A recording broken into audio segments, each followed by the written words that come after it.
عادل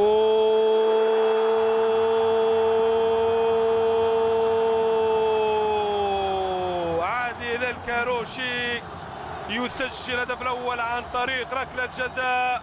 هدف مقابل لا شيء لفريق الرجاء. تغيرت الأمور، يا لها من دقيقة غيرت مجريات هذه المواجهة. والرجاء يتقدم في النتيجة عن طريق ركلة جزاء سجلها عادل الكاروشي في الدقيقة 77 من عمر هذه المواجهة. مواجهة الرجاء والمغرب الفاسي لطالما كانت فيها ندية، كانت فيها قتالية، كانت فيها ركلات جزاء وقتالية كبيرة وكبيرة جدا من الطرفين. تغيير آخر الآن، يدخل سفيان قدوم،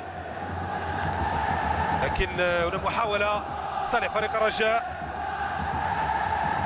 قد رجع لعناصر المغرب من فريق الرجاء، واليوم يسجل رفقة كبار ورفقة فريق الأول طريقة جميلة ثنائية، واخترق وحافظ على كورته وثق في نفسه وسدد بالرجل اليسرى في الشباك.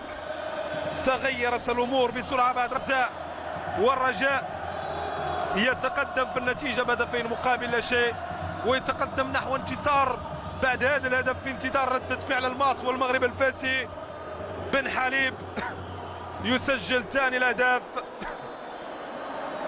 إذن لاعبين عديدين اللي مروا في تاريخ الرجاء دخلوا وسجلوا أهداف، أتذكر منهم الجناني وقائمة طويلة. اليوم بن حليب على نفس المنوال. جيل لاحظوا الإعادة فيها قراءة، لاحظوا الممر، تمريرة في الجهة اليمنى اخترق لكن مرر.